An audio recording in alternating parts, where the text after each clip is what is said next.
6 feet, going deep. It's Torius with Tommy Madera, the best DJ in the world. All right, so why don't you tell us a little bit about what you do? So I am a underground female South Florida DJ, and my sound basically focuses around alternative hip hop, rap, anything that I can feel. That sounds good. And no country, fuck that. But yeah, and basically I do sets for rap shows, parties, try to keep far from parties, but yeah, rap shows is mostly where I'm at. I do headlining and opening sets, so. You started at parties? No, I actually started at a pop-up show. And, like, my pop-up show was, like, really weird at first because, like, it was basically the kind of thing where, like, I've been wanting to get out and DJ. Like, I could do it at my house. And I've always wanted to get out and do it somewhere, but I was always just too shy. And, like, I could never open up or find, like, the confidence to do it in front of people. Yeah. So, a friend of mine, Gio, was throwing a party at the Color Block. And it was basically, like, a small pop-up show. And he asked me to DJ, so I was like, all right, fuck it, like, I'll go for it. So I showed up. It was at a clothing store. It was actually really tight. Like, it was cool. It was, like, cool vibes, cool people. It was like a pop-up clothing store? Yeah, it was super chilling and whatever. I just set up and I just did me, and, like, it actually went really well. Really? Sure, yeah. Were you, like, able to, like, get out of your shell, like, there, or you were, like, still a little shy? Yeah, I was still a little shy. Like, I was definitely still, like, behind the booth, like, trying to hide my face. That's where I definitely, like, understood, like, how it started to get hectic, and, like, that's where, like, I understood, like, this shit isn't, like, easy. So, like, it definitely, like, was a good learning experience, but it also, like, just an overall experience was good. So. Yeah. What about, like, your early life? Like, what kind of kid were you, like, growing up? I was a badass kid. Fair. I was, yeah, like, when I was younger, like, all my sisters, I have 3 older sisters, like, way older than me, so they all grew up, like, in, like, the 90s era, which is, like, the golden era of hip-hop. Yeah. So me growing up, like, I was basically, like, influenced and put on to, like, the best. Like, they put me on to, like, my favorite rapper, like, when I was a kid was probably, like, Biggie Smalls, 50 Cent.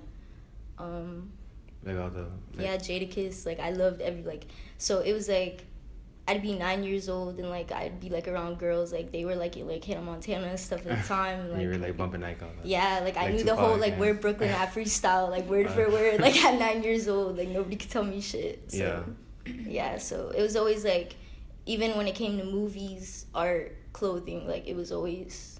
Like, about, like, centered around, like, 90s hip-hop? Yeah, so it was always tight. So, for sure, they were definitely a big impact and influence. I grew up not in Florida. I grew up in Stamford, Connecticut. Born there, too. It was actually a very dry city. Like, it's a very dry state. How long were you there? It's very, like... Or, like, before, like, you moved here? Yeah, before I lived here, I was born and raised in Stamford, Connecticut. And it's, like, over there, it's, like, just a lot of, like... It's just... Here, it's, like, very commercial. You get me? You have a whole bunch of stuff. Like, over there, it's just a lot of, like, greenery, like, nature. Like, it's weird. Like, it's a dead city. Like, you never hear anything really come out of Connecticut. So, I didn't really pick up a lot from that place. Like, I'm very glad, like, I got out of there at a young age because I was definitely, like, more open and, like, I had, like, definitely, like, a lot of more views to look for, like, coming here to, like, Miami. Well, how long were you in Connecticut before you came here? I was in Connecticut, like, till I was, like, 7 years old, and then I moved to Florida when I was, like, 8. Were you still into, like, the hip-hop when you were, like, 7, or...? Yeah, always. It was always, like, I always knew that was, like, my primary liking, like, in music, like... For sure, that was always my favorite genre of music. Like, it always just, like, kind of called to me. Like, I always had, like, that pull towards hip-hop. Like, nothing could really grasp my attention, like, the same way. Yeah. What about, like, when you moved down here to Miami? Did, like, anything ever, like, influence you? Like, how was, like, you know, EDM was, like, really big? Yeah, when I got down to Miami, it was weird because it was, like... Like, the first day... Like, I remember, like, my first day of school, like, everybody was already looking at me. Like, I was in baggy clothing, like, it was weird. Like, even kids here, like, back then, like, it was just coming down here. It was just, like, a complete different change in scenery, like the way people are, like behavior, surroundings, just everything was just so different for me. So I guess I can never really say like I was like really like easily like influenced by these kids, because I never really found them like, I never found anything they did attractive, so I kind of just stayed in my own lane. Yeah, for sure. Were you going to like a lot of rap shows or more like different kind of like shows first? No, my first rap show, my first hip hop show, I actually went to Sunfest in West Palm Beach, where I saw Kendrick Lamar and Mac Miller. Oh, shit. And like that was like my first concert period. Like, how was it? I was like 12, like, and there was like mad kids like around me just smoking like hella doobies and shit. Like my sister was like terrified for my life. Like she was like, why'd you make me bring you here? And like I was loving like every moment of it. Like the smell, the rappers, all that shit. It was just like the environment, like noticing that so many more people cared about like the sound like more than you. Like it's actually bigger than what you expect it to be. So it was definitely like a great experience. That's dope. What about like your influences? Like what other artists were you listening to? My biggest influences are probably Lil Kim, Big, 50. When I caught my own like liking of music, like when I kind of took off without my sisters, it was like when I started listening for myself. I listened to a lot of Mac Miller, a lot of Joey Badass, Flapper Zombies, stuff like that. So yeah. Yeah, where were you finding your music? Like on YouTube, SoundCloud? It was actually like 8th grade. I remember like I was like one of like, I feel like I've been fairly well known like throughout like my middle school, like high school, like kind of like time period. So it's like everybody kind of knew me for like liking like hip hop or just rap, especially down here from South Florida. Yeah. So I remember like in 8th grade, like I fucked with like Rob Banks heavy, like I fucked with Denzel Curry for sure. One of the biggest influences, like C9, gave me a lot of great opportunities. Do you know them like back then? No, like I was just a fan. You get me? Like I was just a huge fan. Like I remember the first time like I saw Denzel, like it was.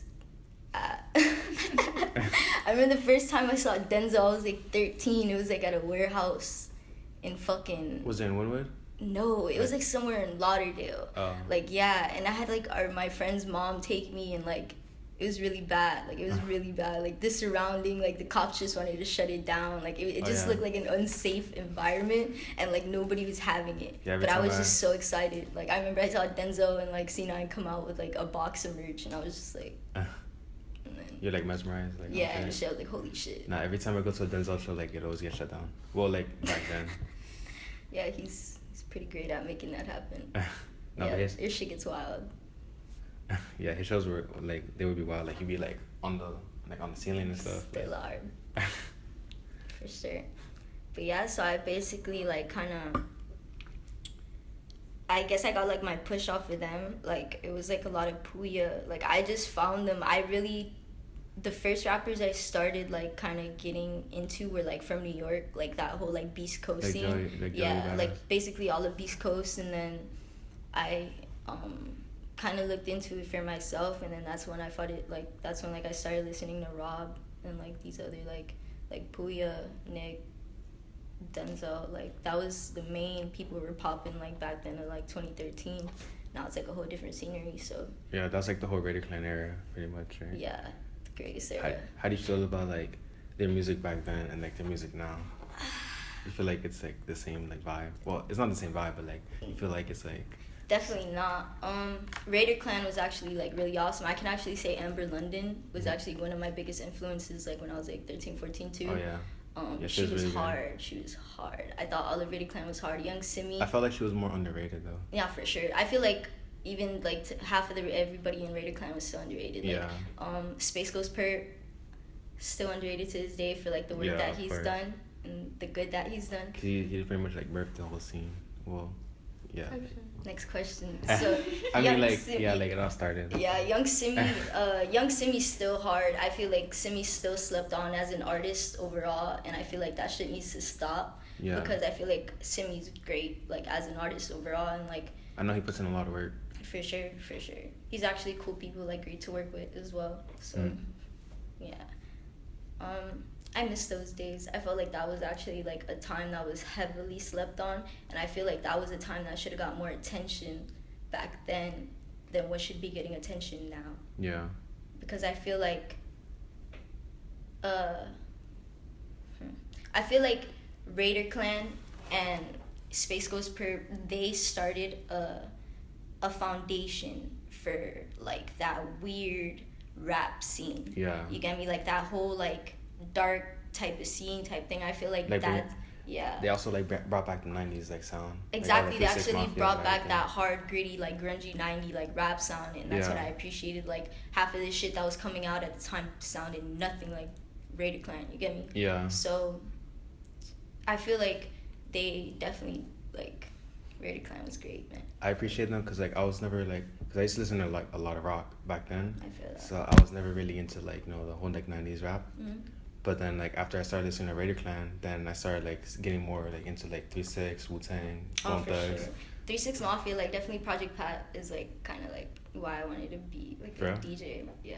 Like, I just thought Project Pat, like, back then, like, that's what I'm saying. Like, back then, like, artists, they were, like, I used to look up to, like, you could ask a kid, like, who's their idol. They'll say, like, the next nigga on TV, you know, like, you'd ask, like, a little, like, girl, and, like, the last thing you expect is for her to say, like, oh, yeah, I look up to Project Pat. Yeah. So it's just, like, I've always been, like, definitely into that, like, Slaughterhouse, fuck Joe Budden, but Slaughterhouse was great. Oh, you know, Slaughterhouse was great. Like, I feel like they're great. Like, I feel like Slaughterhouse was relatively, they had, like, a relatively similar, like, flow to Raider Clan, and I think that's what I liked most about it. Mm-hmm. So, yeah, for sure. What about, like, Wu-Tang and, like, Bone Thugs? I can't really sit here and say, like, I fucked with Bone Thugs, like, heavy like that, but Wu-Tang for sure, like, ODB, like, the Jizza, like, those are definitely, like, my favorites. And, like, I feel like Wu-Tang still, like, has opened and created a lot of foundation for this shit out today. Because, like, people now, like, all you're gonna hear is, like, when they ask about Joey, the first person you're gonna want to compare Joey to is, like, Wu-Tang's type sound, like, kind of, like, you get me, like, that type of sound. And I don't know. I just feel like I'm really annoyed with how people always want to bring back what's already been done. You get me? So people are always saying, like, I miss this old person, like, I miss the old this, I miss the old this, like, and it's just not gonna happen. Like, you get me? Like, I feel like as art should never stop evolving, and music is definitely one of the hardest, like, and most out there things that's, like, hold on, because, like, I'm trying to get my words right. But I definitely feel like music is basically right now for us, I feel like for the youth, and I feel like for us as our generation, I feel like music is the most influential thing that we have, whether people like it or not. Yeah. So it's like people are gonna have to listen to it whether you like it or not. You get me? So it's just basically like people always want to hear this old person, they want to hear, like, this old person. It's like that artist can't come back, and they're really mad about it because an artist can only evolve. They can't, like, that's the whole point of art. You get me? I feel like that's the whole point of music. Shit's not supposed to sound the same, because you don't want it. Exactly. And I feel like that's what I've seen a lot from Florida. Like, Florida's been really good with wanting old artists back and wanting, like, this old sound back that's just, it's not gonna come back. It's not gonna come back, and it's like, it might, like, I mean, whatever you're looking for, like, it might come back, but honestly, I feel like, I don't know, I feel like they're just so focused on what's old, and, like, people aren't really opening to what, like, open up and, like, just hear new shit, like, and I feel like that's what sucks, and that's why you don't see a lot of links, because people aren't willing to give other artists and willing to give other people, like, the chance to, like, work with new shit. Yeah. You get me? Like, that's why, like, I hate EDM. Like, I never really been a fan of EDM. I can't, like, listen to EDM on my free time. But I feel like the shit that Carnage does with, like, Waka Flocka, or, like, the shit that Carnage does with, like, other people. Yeah, I feel like that shit's hard. You get me? And, like, in a way, like, it reached out to me where, like, I could fuck with it. You get me? And it's just, like, a change. So, yeah. What about, like, at the shows. Well, like, what do you feel like the future of like rap is like, or like, do you like the new sound that's like out right now? Since you're like more towards like the 90s, but like now it's like completely different. Like now it's more like future style.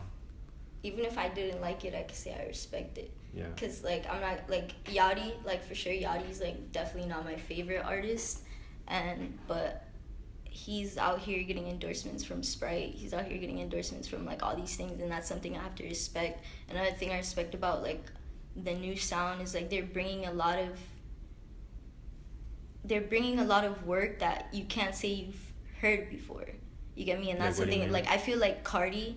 I feel like Playboi Carti started like his own sound. Like you get me? I feel like Playboi Carti started like that whole like walk a. Yeah, like that type of like that. Like that type of, I don't know, like that ignorant type of music. Like, and I feel like that's what like people have worked on from there. And like I feel like a lot of those artists are really afraid to like do their own admit thing. that. Or like not even admit that, or just say like where they've gotten their influences from. Because a lot of people you see now, like they're scared to like talk about like who put them on, or like who is your biggest influence, and like they'll be out here being because like I feel like you can tell, because like everyone just goes on YouTube, looks up like Playboi Carti type beat pretty much, and then you'll get what you get from there. Yeah, like basically answer your question. But yeah, I definitely fuck with the new sound. I feel like it could be taken further than it should be, but I don't know. Like, I feel like a lot of the shit that's out right now can only last so long. Yeah. You get me? I feel it's like a trend. Exactly. So I feel like a lot of the rap out right now is just mostly focused on trends, and that's what people are going for more. Like, I feel like people are more following the trend than they follow the music itself. Yeah. So it's just like, yeah, I feel like it's definitely, like, I fuck with the rap scene now, but I just feel like it's just... shit doesn't last. That's kind of like how Yachty, you know, like he has like all these endorsements and stuff, but he only sold like 40,000 like of his album. Exactly. Like I feel like, okay, like you're being able, like anybody can like live. You get me? Anybody can live the lifestyle. But can you maintain it? That's basically what it is. Like, okay, like you can make all this music, you can make all these projects, you could have all these sponsors and endorsements all you want, but like how long are you going to make it last? Yeah, exactly. That's what matters. Like that's basically like, okay, like if you're gonna make a career off of a trend, you better be willing to make a living off of it for the rest. Trends die really. Exactly. Trends are like, you never know when it's gonna like be finished. Shit. That's why like Drake, he's been like here for like forever. Oh because, no, like, we don't. You don't fuck with Drake? I mean, like, he's been here forever. Like, yeah, definitely Drake. Like, I feel like Drake... I feel like Drake does a good job at, like, using a lot of, like... I mean, like, I know what he does, you know? Like, he be taking the photos. Yeah, he's very versatile. Yeah. I don't know where he gets it from, but... Yeah. Like, definitely, like, I feel like Drake is very versatile. No, because I feel like, because I just think, like, you know, like, the person, like, who's been, like, I don't know, like, just mostly known... for like to have a long career is like Drake. I think Drake is like, yeah, we have to give like, that's what I'm saying, like you don't have to like the artist, but you have to respect it. Like I'd strongly dislike Drake, but I mean I got it, like, you know, like the man's he's got it. Like he's like, it's not even like about the fact that he's got it, like he's been willing to do like this for so long for himself, and like he's been willing to carry so much for so long, and that's well respected. Like he's been not only a good artist but a good entrepreneur as well. So, for sure. What is it like? What made you like decide like at a young age that you wanted to like, you know, like start doing stuff for yourself, like becoming like a DJ, being out here and doing all this stuff? Since I was like really young, like I've always been like a creative being. Mm-hmm. So it's like even if it wasn't music, like I'd find different ways to put like your creative put like my creative thought process at work. Like I remember like when I was little, I used to dance. I wasn't really feeling that shit. Like I would try to play instruments, I wasn't feeling that shit. And it was just like the only thing I really liked in general was just music itself. What'd you try playing? Oh man, like I remember I tried to play a piano because I thought it was like mad. Like I thought like if you could just play the piano, like you'd be that nigga. Like I feel like if you could just play the piano, like I feel like it makes things a little easier. Yeah, like I don't even know. And people would always tell me, like, oh, it's easier to know the notes of the music before, like, because before I was DJing, I actually tried to start producing. Like, yeah, it didn't work out. I did not have the patience for that. Like, I tried. For real? Yeah. What were you using, like? Oh, I started on Ableton. Oh, for real? Yeah, that's why I was like, no. Are you still using Ableton? Yeah, no. I use Serato. Like, Serato? Yeah. I mean, that's what I use for, like, my software. It's, like, because... It's not the same, but DJs and producers are very different. So like, really, yeah, that's very like always like easily confused, and they're very very different. What do you think? What do you think like makes the difference? I feel like producers like I feel like producers like are always lacking their credit because I feel like producers are always, how do I explain it?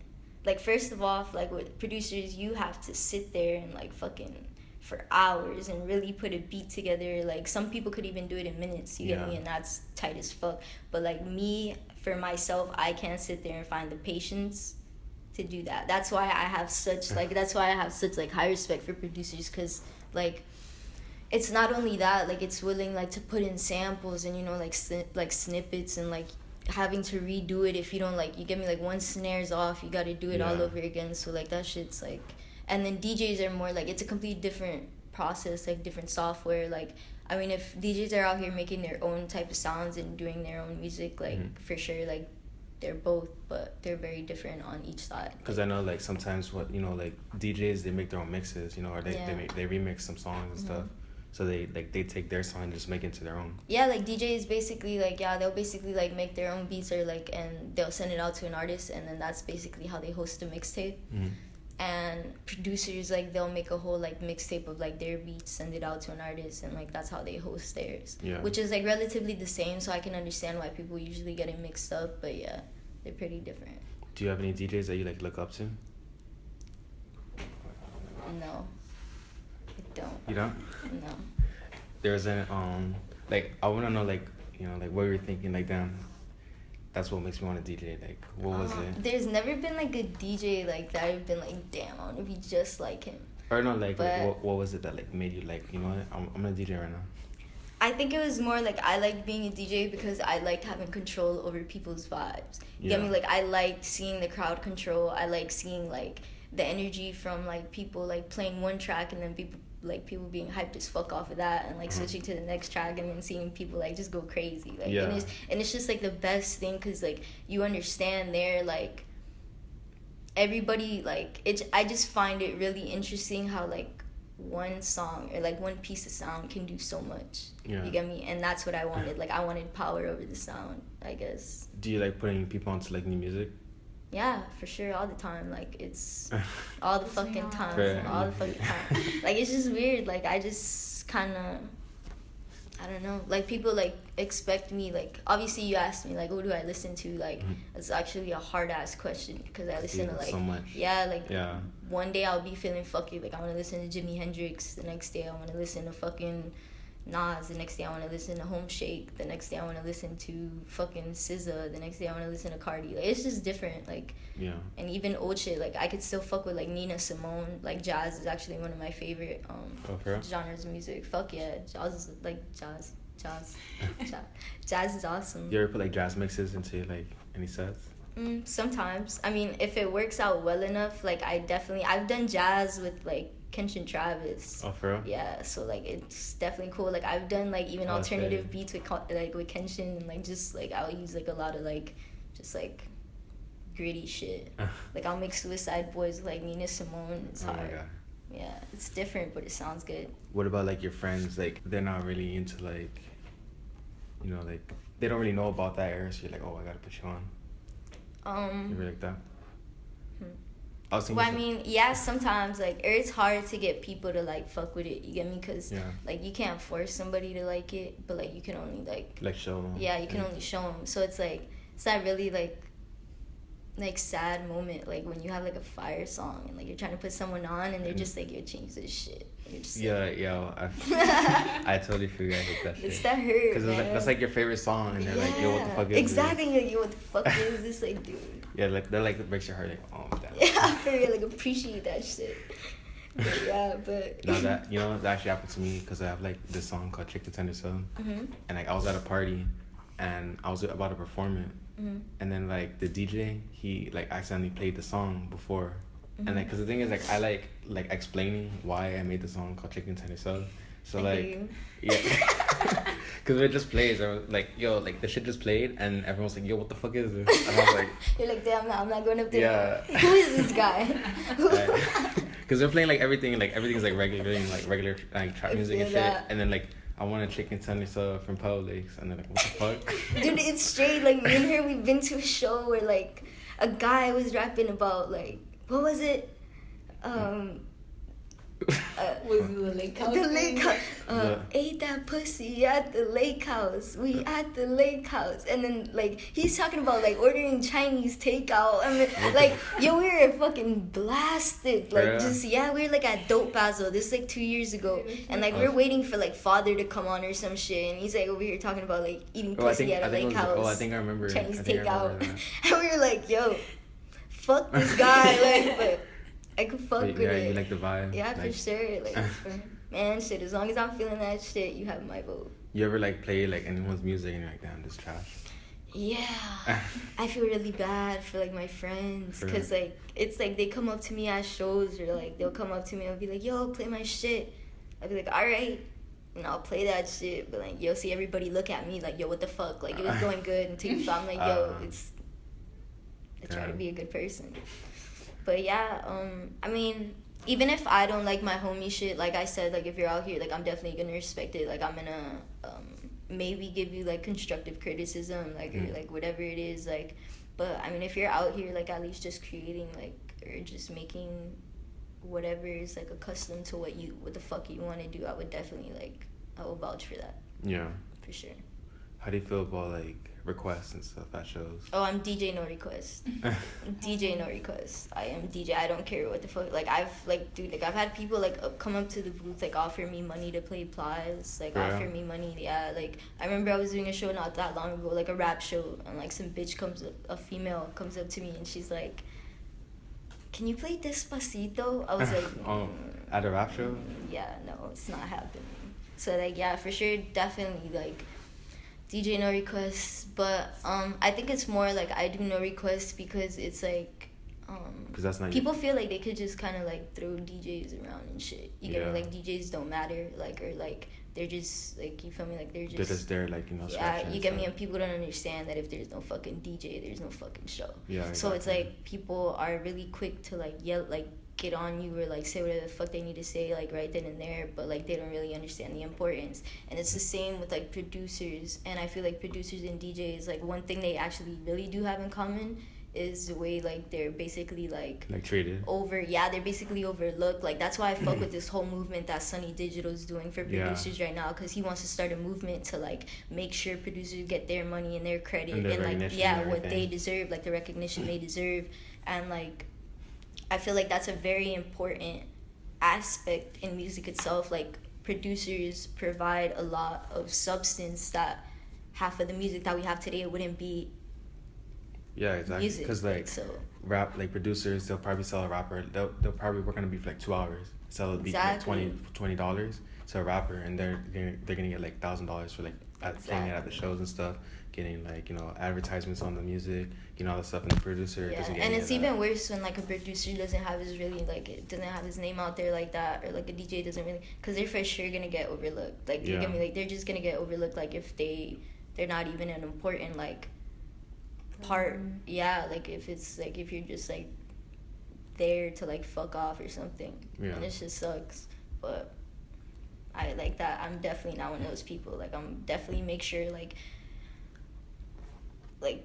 I'm going to get my coin before and after, just so we're on the same page. Yeah. Because like, especially being a girl, like it's kind of hard because I feel like people think they could finesse me times like 100 just because I'm a girl.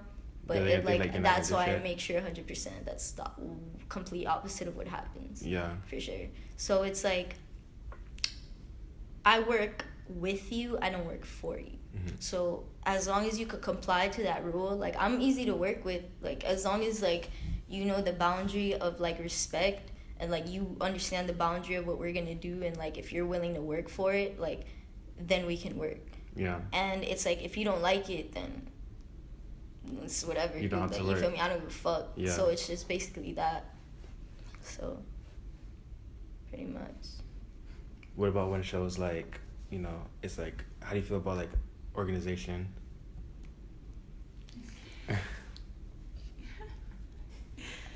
Proper organization prevents poor performance. And I feel like that's what a lot of people don't understand now, because I feel like Florida has a lot of people trying to put together these shows and like put together all these events that don't really have a strong base or a strong foundation to stand on. You get me? Like with that comes endorsements, with that comes sponsors, with that like DJs, with that people coming along themselves. So it's just like, and liabilities. They're always ready to throw the show for what least matters. Because you get me? Like, I feel like people just try to put up like lineups, and people just try to put up together all these shows that for sure could bring out a lot of people and could bring through a lot of money to what you're trying to form. And of course you could bring through a lot of money, you could bring through a lot of people, you could have 1 trillion ticket sales for all I give a fuck. Okay, that's fine, but what's gonna happen when the show is not in order?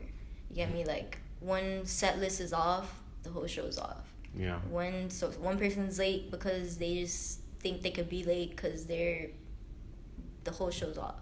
You get me? So it's just like, I feel like a lot of people don't respect or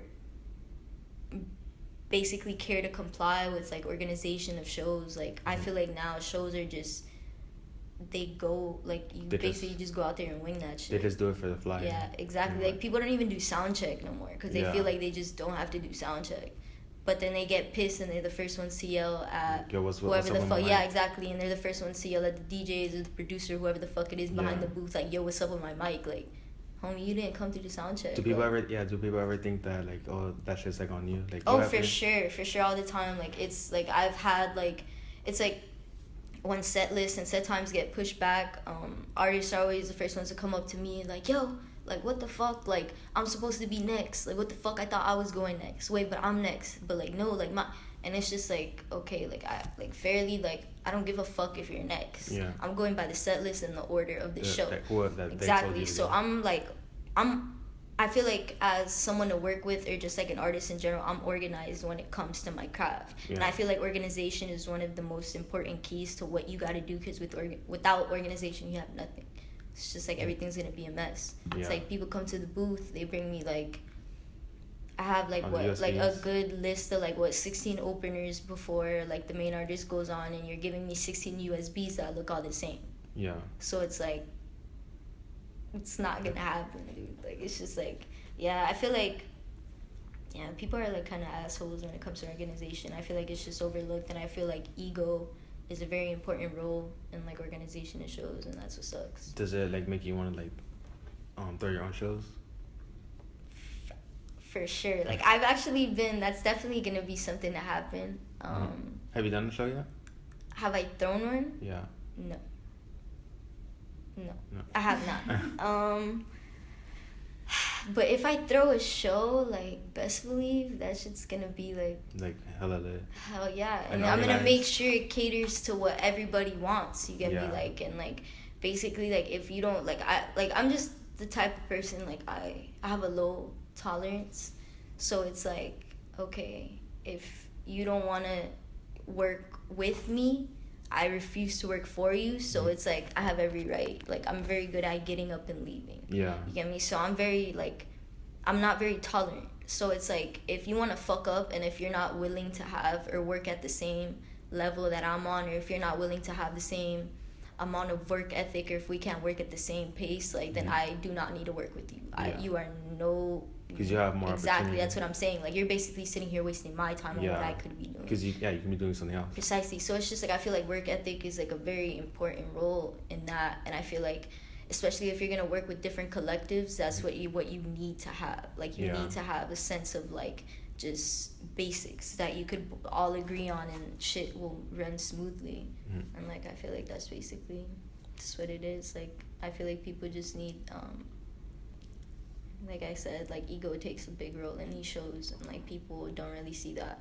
Cause all they see is like you get me the flyer and like damn I want to go, but like if you really understood what goes on behind like backstage and shit, it's a mess. Yeah. For sure. Would you like DJ at your own show? Yeah, if I do my own show, I'm DJing that shit myself to make sure like everything runs smoothly. Like or I'll have other DJs. Like I definitely know other DJs that can definitely handle the situation well, and I would bring along to do my shows. Yeah. What about like when there's other DJs and like they take breaks and then like has that ever happened to you, like some DJ was DJing before and then you come and then like people get mad at you for what they did? Like okay. It's like okay, sorry, you're trying to tell me like it's, I'm sorry, can you like elaborate a little bit more? Yeah, like let's say that like it's like 9:30, right? And that's when you start DJing. The show started at like 7. Okay. And there was someone DJing for like 2 hours before you. Okay. And they was like fucking up. And then like you come at 9:30 because he's like taking a break. And then, okay. People like, yeah, get mad for at sure, you for For sure. That actually happened to me at not too long ago. Fair. Yeah, it was basically like there was only 2 DJs like on the lineup or whatever, and like I said, like if once you pull up to a show, it's just like okay, the DJ's here, like handle your people like however they want to go up to you. Yeah. So it's like they let the other DJ go on first and whatever. Like I told them I was like I'm only doing closing sets. Like I'm not dealing with that anymore. Like I'm doing the closing sets. Yeah. So they were like, all right, cool, like no problem, whatever. So the DJ starts fucking up, and everyone's like, yo, like Tommy, like why aren't you on stage? Like what the fuck? Like what are you doing? Like what? And I'm just like, yo, like what are you talking about? Like I don't even go on yet. Like I don't go on for the next hour and a half. Oh, but they thought you were DJing. Yeah, no. They're just like no, dude, like go take care of that. Oh, like they get mad. Like they want me to like, and it's just like, dude, honestly, if this kid has like 2 hours as his set, I'm gonna give him 2 hours to fuck up. Yeah. Like you're gonna have to handle that your own. Like I'm not gonna sit here and stand your ground for something that. Do you ever like help out like other DJs, like you know? If I see like DJs like that are genuinely like trying and genuinely want to have the show look good, yeah, but I feel like I've met some DJs off rip where like I've just seen the way they are and like I've seen and I've seen their work ethic, like just them wearing it, and it's just like, dude, honestly, like I'm not gonna help you. Yeah. You get me? Like I'm gonna let you do what, like if you are complying to a show and if you're saying you can do a show, you should be able to do a show. Yeah. You get me? Like you should expect no more or no less. You're signing up for what the fuck you signed up for. Yeah. So it's just like I feel like if you put yourself in a predicament you can't handle, that's only your lesson to learn. That has nothing to do with me. Because I'm not about to go put my name on a fuck up. That has nothing to do. Because you're going to tell them like what to do, like, you know, like what they should be doing. Exactly. They're not even going to do it, or they're like not going to care. Like they'll do it and like be like, oh, you know. Yeah, they don't, like I just don't really like if I'm doing a show or like if I'm doing like an event of like importance, like I'm not gonna half-ass it no matter what it is. You get me? Like if you booked me for a show, I'm going to give you what you asked for, and I'm going to work like by my paycheck. So I'm just telling. What about like what do you think was like your best show so far, or like your biggest show? I don't know. It's like a good between 2. There's this one where like I got asked to do like actually like a spring break, like some spring break event, and it was just like down here in Miami. Yeah, down here in Miami. It was like at studio like. It's like an actually funny ass story because I didn't want to do that shit. Yeah, like my best show actually turned out like it was an accidental best show. Yeah, because it was kind of like I've been booked for like this spring break thing, and it was like damn, like I don't really want to do it. It sounded lame to you at first. Yeah, like I was just like damn, like they already paid me like my first cut, so like there's no really turning back now. So it's like fuck, I kind of gotta go.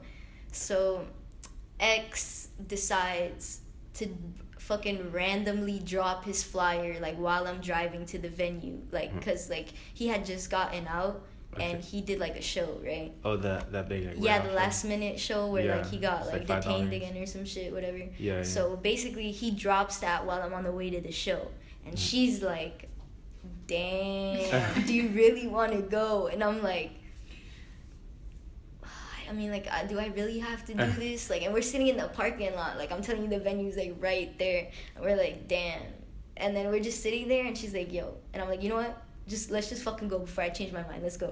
So we pull off, and literally, like, we're literally about to turn the corner to get to the X show, and our homie calls us up talking about, like, yo, that shit got canceled. He just got arrested again. And we're like, all right, fuck it. We still got 10 minutes to get back to the venue. Let's book it. So we get there, and I'm not you weren't there, like, when all that shit was happening? Nah, I got there, like... Nah, that shit I would have got there when it was over, pretty much. Nah, there was, like, a fucking riot and everything. Like, everyone was running through the streets trying to chase X. They were destroying cars and shit. Like, the cops were, like, spraying people with, like, gas. They were, like, gassing people. Yo, someone took, like, a stone, threw it in a cop car. He got arrested. Damn. Yo, I've seen, like, an X riot, because, like, I remember, like, we were, like...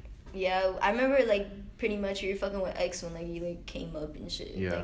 Like it was weird because, like, we really saw them, like, just dropping links on SoundCloud, and, like, a fucking year later, they're, like, out here on XXL and shit. Yeah. So that's tight. But for sure, like, we weren't gonna go, like, we were gonna go, whatever, like, we were about to turn the corner, and, like, our boy was like, yo, it's not even worth it. So we were like, fuck that. And we just dubbed it, and then we went back to mine, and she was like, yo, we can either just go, like, home, or, like, you do this set, get your money, and then we can go home. Yeah. Like, you know what? You're right, fuck that. So I just grabbed my shit, and I just walk inside. Like, I literally had no type of energy. You were to do late? that. Nah, I was, like 5 minutes, like, about to go on. Like, I went on perfect timing. So, yeah.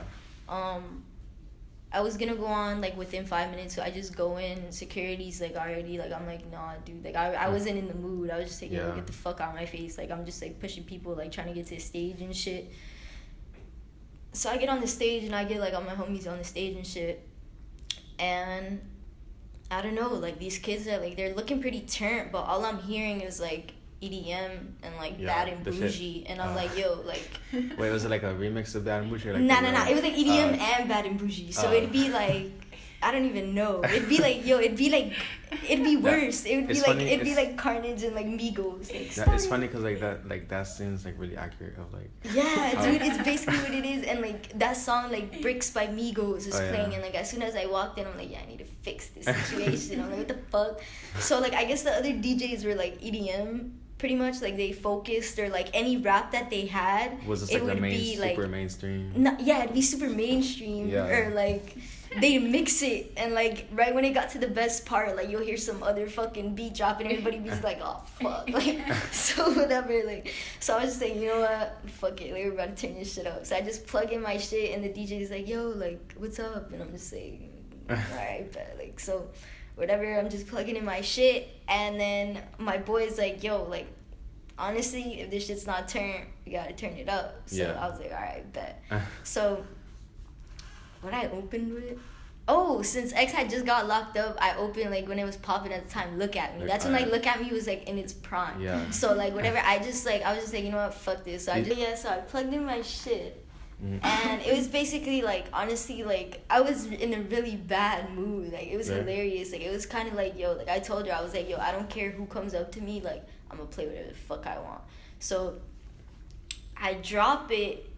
And our homie Brady's like, yo, like, I'm gonna open a fucking mosh pit. And we're like, all right, go do that shit.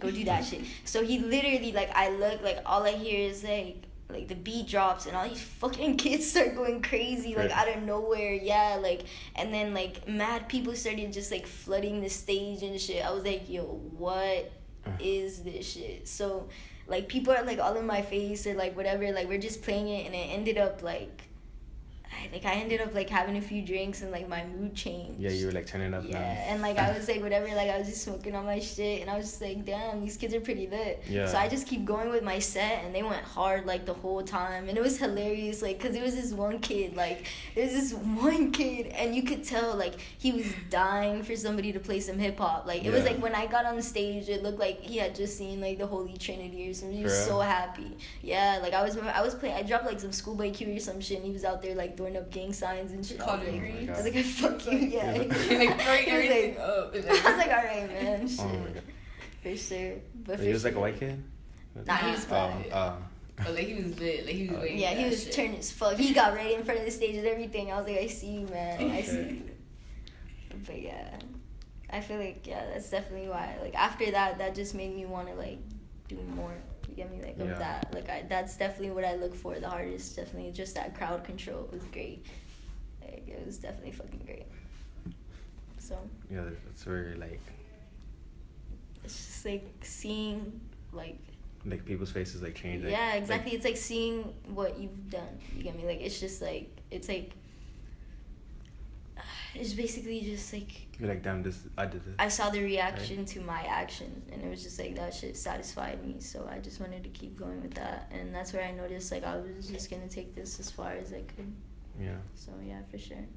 Where do you see like DJing like taking like the next couple years? Definitely like I actually want to do this shit for like I'm definitely gonna take this into a career. Definitely want to take it like forever, like because in a few years like definitely not signed to a label, but definitely working around labels and working with labels, creating partnerships with just different people that can put me on like a better platform. Yeah. To get you more in front of more people. Nah, definitely for sure. I would love to do pool parties and stuff like that. Like the Maybach music pool party. Yeah, exactly. Stuff like that. Doing shit like that would be tight for sure. Like, and it's just like I feel like the opportunity is actually closer than what it seems. It's just the matter of you gotta know how to network, man. It's fucking 2017. You gotta know people to know people. Like you get me? It's just, it is what it is. Like, and if you have no form of networking, you gotta get the fuck out there and make that shit for yourself. Exactly. You get me? Because it's not just gonna come to you. So it's like you have to look for outlets, and you gotta look for ways to like just get your shit out there and like focus on what you gotta do to put yourself at a place where you want to be. Yeah. And it's definitely like I feel like networking plays a fucking huge role in the industry, because it's not like what about what you know, it's about who you know. It's definitely. But I will be at 3 Points in October. Oh, you're DJing for it? Yeah, oh, for sure. I have like an hour set. Now I have a reason to go. Yeah, October 14th, they're gonna be out there for sure, turning up. And then I'm definitely trying to do Rolling Loud next year, without a doubt. Have they asked? Fuck that shit. I'm gonna do Rolling Loud next year. Have they hit you up? Have they hit you up? No, but I don't think honestly, I'm not expecting them to. Like, I don't think. I feel like you just have to like. It's just artists, you know. Yeah. Like linking with different artists, like they'll definitely put you on and do a set or something like that. Yeah. So how do you feel like X's like set? He had like some like. The DJ was like having what the like. Fuck was that? Like, people tell me like tell me he was playing off the aux, right? And the fucking phone went off. Yeah. I was like. It was like more than one. Dude, like me being, cause like I'm not like, you know, like as a DJ you're gonna catch shit, like you're just gonna be like, ha, you fucked up, like you're gonna be like, that could be me. Nah, even like, as not a DJ, I was like, what the fuck? That's what I'm saying. Like, so it's just like, yo, like I remember I was like in the heart of this man's pit. Like I was like. I remember, you were there? Yeah, I was like dead. Like this is like the railing, and then I was like right there. Like I fucking died. So I think it was like he had dropped. He did like Suicide Pit, and then before Suicide Pit, like I remember he dropped some shit, and I just hear a fucking iPhone go off, and I'm like, wait, this. It was like some rock. It was like soft rock. Yeah. I thought it was like part of the song. Yeah. And then like I see him look back, and he's like. I was like, wait, this. I was like, wait, he doesn't have a fucking iPhone song. Yeah. Like, wait a minute. His phone went off. Like, he's doing some new shit, and then he's like, oh shit, and like I was like, wait, like that's not his phone, right? I was like, that's not his phone, and then like, was it his phone or was it the DJ's phone? It was like I think it was X's phone. I'm pretty sure. But like, why the fuck don't they have your music? Yeah. Like, you're performing at one of the biggest festivals in fucking the world right now. Like, why? Are you playing off the iPhone? The music, how low it was. Yeah, it was really low. You couldn't hear shit. Yeah. Like, it was really bad. It didn't look very like organized. Yeah, it wasn't. I was just like, okay, so you guys are gonna dub me. I was like, for sure. I was like, you would have had that shit like down pat. Dude, it's just like, it's not even a matter of having it down packed. Like, how the fuck are you gonna form one of the biggest festivals and then have in like, some Florida, shit like that go on, and then have some nigga playing it off his phone? Yeah. Like, for that shit, the fuck?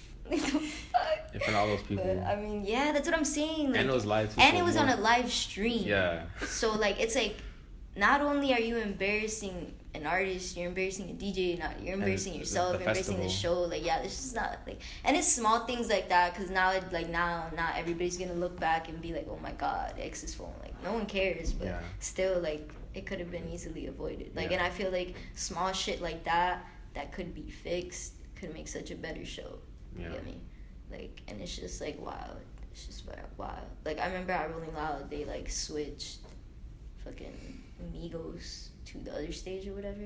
Oh my god. And like, it was like a battle zone, dude. Like, I saw like 7 fights break out around me. I was just like, yo, move out the way. It was flawed, like. Yeah, it was like a WWE brawl. Yeah, because people were trying to like fucking jump the fence all at the same time, and not everybody could get over the fence. You had to get into the Migos, because it's not even to sneak in. Like, it's like you go through a gate and you can make your way to the other stage. You get me? And you just follow the little path, and it's like that area got so crowded with people trying to all get in through the same gate, and people just started climbing it. Yeah. So it's like when you see like 20 people climbing it, and like as soon as they were landing to the ground, people just started throwing punches and shit. I was like, what the fuck? I'm not having it.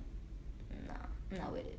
I remember I don't even think I was trying to go see Migos, because like I was like, yeah, like I wasn't even trying to see Migos. Like, I went to go roll up, and then I went to the other stage by accident. And then that's where they were just like, yo, we're just going to bring the Migos out here. And I was like, oh, shit. Say less. Yeah. Shit. And then, yeah, it was chilling. But, like, I feel like small shit like that, like, is very important. Like, it may not seem important, but it's very crucial to organization, like, with shows and shit. Yeah, of course. For sure. Nah, and the fact that they were trying to kick people out of Rolling Loud because it was too packed for Migos. For real? They were saying that people had to go home. Like, how are you gonna sell 40,000 tickets to then have to kick like, out? if you're gonna sell it, if you're gonna make a show for 40,000 people, you better come. Okay. You're saying?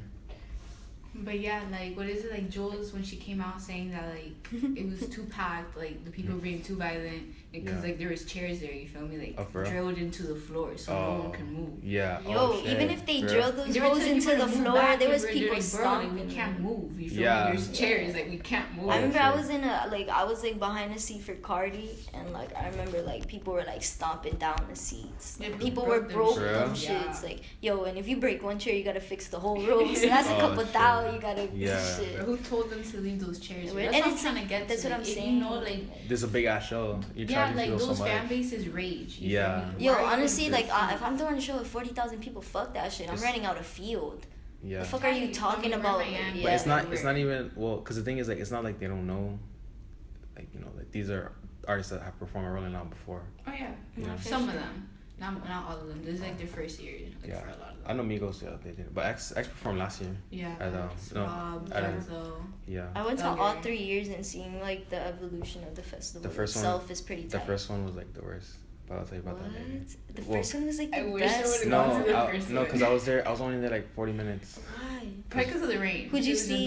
Oh yeah. I didn't see anyone. Because my girl passed out, and then I had to take her home. Oh. And my car got fucked up, and I had to pay a lot of money to fix it. Cause I drove. That rain was crucial. Yo, I drove through water like this tall, and then I was like, yo, fuck it, and then I just drove through it, and then like my car was like, I was like, what the fuck? Dude, I remember like I was standing in line like at the first Rolling Loud, and like, man, I was feeling myself, man. It was like 30,000 degrees. I saw Denzel, like that was the first time I saw him. Brilliant, his set. No, like he was like walking through like with the line. Yeah. He was like right next to me. I was like, oh shit, Denzel. I was like, oh shit. Yeah, man. I don't know. For Rolling Loud one was tight. It was so tight. Like I feel like it was just such a good like time period. Like I feel like just for music itself, like everyone on the lineup. Yeah, everyone on the lineup was perfect. Like it was like that's when we could say like our underground Florida was actually underground Florida. You get me? Like, and I feel like that. Honestly, I felt like it was actually really good on organization. The only thing that fucked up was the rain. Yeah. I remember I was in line like just chilling or whatever. I went through like the dope BNT people like going to get my bracelet, and I was just like, yeah, whatever, like whatever, and fucking all of a sudden like just fucking tsunami. Starts. I'm like, what? That day, like people were busting their ass. Like, you know how when you first had to get into like the main warehouse, like where the big stage is, people would get on like, since it was like that slippery cement, people would just fucking like. Yo, so many people. I felt bad because like niggas was going out there with like their best Jordans and like all their dude, shoes, people went out there dropping. I felt bad. Yo, some guy went in straight like Louis, like head to bottom, like. Shit. And then they had to like stay on like water, like the water was like all the way, like their feet were like, my socks were so fucking wet. It was so uncomfortable. Honestly, I gave up, dude. I was soaked. Like it was like that uncomfortable soaked where you're just walking. It's like and it's just like your socks are waiting for your shoes squeaking. And then you're sweating. Yeah, exactly. Because it was hot and then like it was like full of smoke and shit. And then I remember Rich. The first one was eventful. Rich actually like. I was like right in the front, and I remember Reg came through and he fucking sprayed the fire extinguisher, and I blacked out. He sprayed that shit dead in my face. Like I don't know why. I don't know. Out or you like? No, he blacked me out. Like the chemicals in that. Like I was a dumbass kid at the time. So it was like I was dumb as fuck. So I see everybody like holding their shirt to like their nose, and I'm like, but you just like, yo, it's not even that serious, bro. It's already boxed in here. Like I don't know why people are tripping. That shit it like neutralizes oxygen. Yeah, so you can't I breathe, did not. like, I wasn't fucking aware. Like dude, I promise you, like not even like 30 seconds after Reg was like spraying that shit, and like everybody was like, yo, chill out, like chill out. Like everybody was telling him like that's unnecessary. You get me, like, and he was cracking up, and I remember I just see him laughing, and like my hearing starts going. Oh my god. And then like my vision starts going. I'm like, yo, I need to get the fuck up out of here. Shit. Yeah, I know you're like big on organization and stuff. No, it's all good. No worries. We're chilling. No, but I took the wrong SD card. I took the 16 instead. It's all good. Nah, she's actually my fucking videographer and photographer, so I can like. I have to be deleting pictures because my SIM card is so full. So I'm like, wait, hold up, and just delete like. No, but I took the wrong one. I mean, like, because I still have it like recording here, so like, I'm just like gonna wrap it up. So. Is there like any advice that you would like want to give to like any like what would you tell yourself before like you started all this? If I could tell myself one thing before I started all this, it's probably be careful how you move in this industry, because I feel like it's just like the industry is really dirty, you get me, and people will sell you a lot of dreams and tell you a lot of shit that's not true or that might not happen a lot. And I feel like what a lot of people don't understand is like, if you want to live this lifestyle, and if you're actually like, because I feel like most people do it for like the lifestyle. So it's like, if you're willing to live the lifestyle, you have to be willing to deal with everything that comes in it. Yeah. Because I feel like you have to be very hard body for this industry. And I feel like it's like a lot of people will try to knock your shit. You get me? People are it's gonna be more than one people that's gonna knock your hustle. Yeah. More than one people is gonna tell you you're trash. You're definitely gonna come across artists that like at one point were idols that you're probably not even gonna fuck with ever again. Like, and it's just like, that's a lot of the shit that like I learned in this industry. Like, you just never like really know what the fuck is gonna happen. Yeah, because a lot of the artists that I used to idolize are actually homies now. So yeah. What sorry about that. Happy to. Yeah. What about like any shout outs? Do you want to give to anybody? Shout out JoJo. Shout out Gordy. Shout out. We're the homies, man. Fuck. I don't really have friends like that. Shout out Braddy. Shout out fucking S-Stop. Fucking Braddy. Shout out C9. Shout out... shout out Heartbreak. DJ Heartbreak Season. Shout out Abyss. Yo, this is so funny. Like, he was in here making so much noise. They're like, yo, dude, he's fucking crazy. Yo, they were about to kick us out. He was making so much fucking noise. And he's so funny. Yeah, basically. Where can they find you at? You can find me at on Twitter. You can find me on Instagram. Those ads are DJ Tommy Madera. You can find me on Snapchat, fuck. I don't really give people my Snapchat, but I mean, fuck it. x.tommyb. And that's about it. And that's where you can find me. You can find me on the block. Alright, 6 feet. It's Torius with Tommy Madera. Oh, how do you say your name? Tommy Madera. Madera? Okay. Madera. Just making sure. Alright. Got it right.